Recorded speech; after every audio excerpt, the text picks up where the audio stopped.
नमस्कार दोस्तों, मैं हूं रामेंद्र सिंह चौहान। देश में न्यायिक प्रक्रिया यानी न्यायालय की जो प्रक्रिया है वह बड़ी लंबी है, बड़ी जटिल है और खर्चीली है। कोई भी सामान्य नागरिक यदि कोर्ट कचहरी के चक्कर में फंस जाता है तो उसका पैसा बर्बाद होता है, उसका समय बर्बाद होता है और उसे न्याय के लिए लंबा समय इंतजार करना पड़ता है, यानी लंबे समय तक उसे इंतजार करना पड़ता है। हालांकि अभी उच्चतम न्यायालय के मुख्य न्यायाधीश D.Y. चंद्रचूड़ ने कहा कि कोई भी व्यक्ति न्यायालय आ सकता है और अपनी बात कह सकता है, अपनी पीड़ा कह सकता है, अपनी तकलीफ कह सकता है और न्याय मांगने की गुहार लगा सकता है, न्याय मांगने की अपनी मांग रख सकता है। भारत की न्याय व्यवस्था की यह एक सबसे बड़ी ताकत है। जी हां, यह सच है कि भारत की न्याय व्यवस्था पर सामान्य जन का सबसे बड़ा भरोसा रहता है। कोई भी सामान्य तौर पर देखें तो उसे न्यायपालिका पर पूरा भरोसा होता है कि अगर हमें कहीं न्याय मिलेगा तो सिर्फ न्यायपालिका में न्याय मिलेगा, न्यायालय में न्याय मिलेगा, ऐसा आम जन का एक विश्वास रहता है। और जिस तरह से देश के यानी उच्चतम न्यायालय के मुख्य न्यायाधीश D.Y. चंद्रचूड़ ने कहा कि छोटा हो या बड़ा हो, व्यक्ति चाहे छोटा हो या बड़ा हो, केस चाहे छोटा हो या बड़ा हो, न्याय सभी को मिलेगा और न्याय सभी को देना और दिलाना न्यायपालिका की जिम्मेदारी है। अब इसी के साथ आपके साथ शेयर कर लें कि जो निचली अदालतों से लेकर, जैसा कि खबरों में है, समाचारों में है कि निचली अदालतों से लेकर न्यायालय के उच्च स्तर तक करीब 23% या इससे अधिक पद खाली पड़े। और इतना ही नहीं, देश में करीब 3.25 करोड़ यानी 2,76,00,000 से अधिक मुकदमे लंबित हैं, यानी न्यायिक प्रक्रिया में वो चल रहे हैं, उन पर काम हो रहा है, लेकिन वह अभी न्याय के यानी फैसले के इंतजार में वह चल रहे हैं, प्रक्रिया चल रही है, लंबित है। इस तरह से पूरे सीन में देखें तो न्याय व्यवस्था आम आदमी तक, गरीब आदमी तक पहुंचना आसान नहीं है, या यो दूसरे शब्दों में कहें तो गरीब आदमी का या आम आदमी का न्यायपालिका तक पहुंचना बेहद मुश्किल होता है, बहुत कठिन होता है, क्योंकि भारत की न्याय व्यवस्था बेहद खर्चीली है, महंगी है। अब यह एक बड़ा सवाल उठता है कि आखिर जो नीचे का सिस्टम है, चाहे वह पुलिस प्रशासन के स्तर पर हो या अन्य विभागों के स्तर पर हो या किसी और माध्यम में हो, अगर निचले स्तर पर समस्याओं का उचित और संतोषजनक समाधान हो जाए तो शायद न्यायपालिका के सामने इतने मुकदमों की भारी भरकम फाइलें जमा न हो, यानी उसके फाइलों में यानी मुकदमे की फाइलों का बड़ा अंबार न लगे, जिस तरह से आज न्यायपालिका में दिख रहा है कि 2,76,00,000 से अधिक मुकदमे न्यायालय में लंबित हैं। क्योंकि अगर निचले स्तर पर यानी चाहे वो पुलिस प्रशासन की बात हो, अगर प्रथम श्रेणी में यानी प्राथमिक दौर में ही सामान्य जन को न्याय मिल जाए तो संभवतः उसे न्यायपालिका तक जाने की नौबत ही ना है। चाहे वह सरकार का कोई भी विभाग हो, वहां से जुड़े हुए तमाम मामले होते हैं जो न्यायपालिका तक जाते हैं। यदि अफसर संतोषजनक समाधान कर दें, संतोषजनक हल दे दें, तो संभवतः वह न्यायपालिका की ओर आगे नहीं बढ़ेगी। अब इसी के साथ दूसरी बात, एक कमजोर आदमी की, गरीब आदमी की बात करते हैं।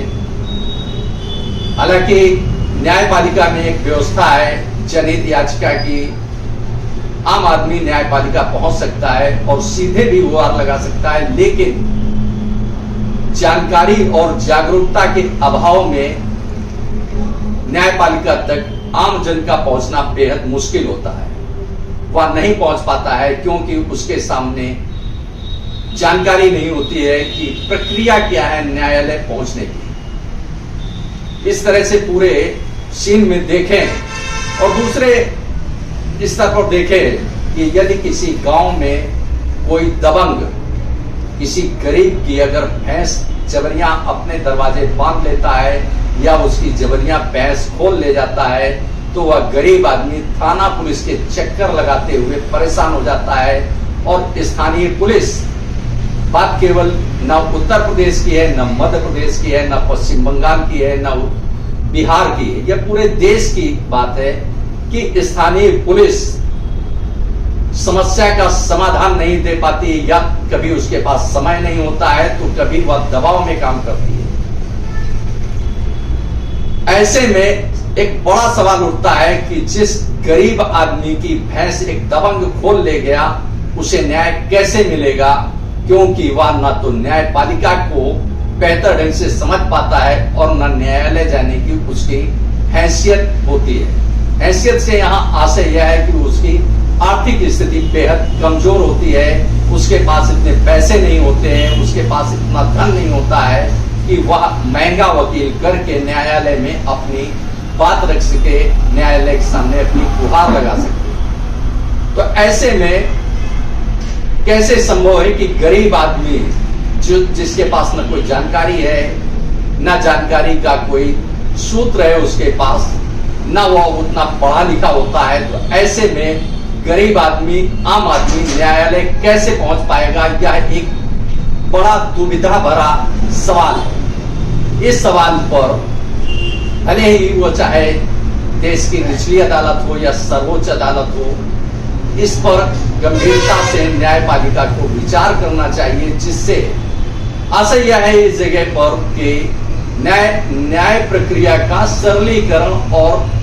खर्चीला सरलीकरण होना चाहिए और खर्चों में कम से कम उसे पैसा खर्च करके न्यायपालिका तक पहुंचने का आसान रास्ता बनाना चाहिए, जिससे आम आदमी अपनी बात न्यायपालिका के सामने रख सके।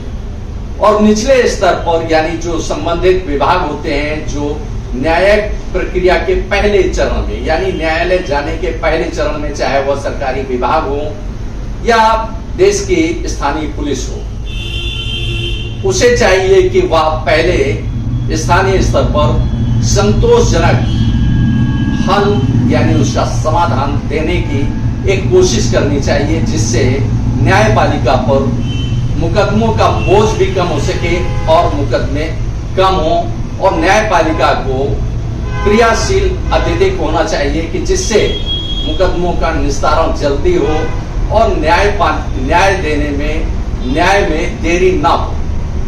इस तरह से पूरे सीन में देखें तो मनोभावना भले ही अच्छी हो किसी की भी, लेकिन न्यायिक प्रक्रिया को सरल बनाना चाहिए और सरलीकरण उसका किया जाना चाहिए। क्योंकि गरीब आदमी जो गांव में रहता है, उसे न कानून का अधिक ज्ञान होता है, न वह न्यायपालिका से रूबरू हो पाता है आसानी से, क्योंकि वह उसके बारे में, न्यायपालिका के बारे में उतना अधिक नहीं जानता है जितना पढ़ा लिखा व्यक्ति समझता है और जानता है। लिहाजा उसका न्यायपालिका का सरलीकरण होना भी जरूरी है। अब जिस प्रकार देश के मुख्य न्यायाधीश यानी उच्चतम न्यायालय के मुख्य न्यायाधीश D.Y. चंद्रचूड़ ने कहा कि अदालत में न्याय पाने के लिए कोई भी व्यक्ति आ सकता है, चाहे वह महिला हो, पुरुष हो, बालक हो, बालिका हो, कोई भी आ सकता है। यह न्यायपालिका की यानी देश की यह एक बड़ी ताकत है। निश्चित रूप से न्यायपालिका देश की एक बड़ी ताकत है, इसमें कोई शक नहीं है।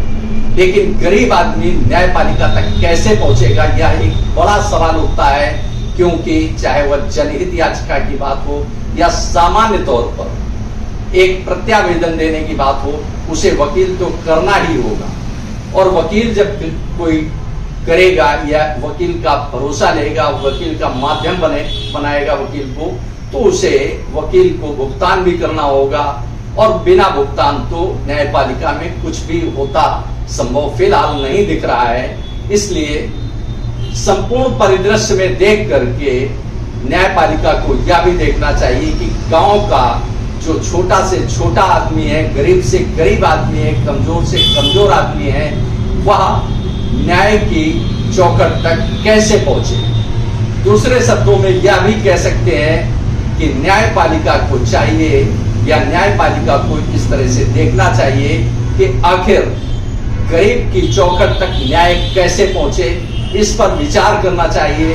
भले ही यह विचार नीति नियंताओं को करना चाहिए, कानूनविदों को करना चाहिए, कोई भी करे, लेकिन कहीं ना कहीं गरीब और आम आदमी, कमजोर आदमी का ध्यान रखना चाहिए। भले ही चाहे वह न्यायपालिका हो या देश की पुलिस हो, स्थानीय पुलिस हो या सरकारी अन्य कोई भी विभाग हो, उसे सबसे पहले इस बात का ध्यान रखना चाहिए कि न्याय गरीब की चौखट पर हो, गरीब को न्याय मिलता हुआ महसूस हो, गरीब को महसूस हो कि उसने जो शिकायत की है, उसकी जो पीड़ा थी, जो उसकी तकलीफ थी, उस पर उसे न्याय मिला है। और न्याय मिलना उसे उसके चेहरे पर आई मुस्कुराहट बताएगी, उसके चेहरे पर आई मुस्कान बताएगी कि न्याय उसे मिला है, न्याय उसकी चौखट पर है और वह न्याय की चौखट पर है। इस तरह से पूरे सीन में देखते हैं कि न्याय भारत की यानी देश की एक बड़ी ताकत है। आपने इस वीडियो को देखा, आपको यह वीडियो कैसा लगा कमेंट बॉक्स में हमें अवश्य बताएं। वीडियो को शेयर करें। यदि आप हमारे चैनल पर नए हैं तो हमारे चैनल को सब्सक्राइब करें, जिससे हमारे आने वाले वीडियो, आने वाले नोटिफिकेशन आपको मिल सके। दोस्तों, वीडियो को लाइक करना ना भूलें। आप लाइक करते हैं तो हमारा प्रोत्साहन होता है, हमारा मोटिवेशन होता है। दोस्तों, आपने वीडियो को देखा, आपका बहुत बहुत धन्यवाद। Thank you. जय हिंद, जय भारत।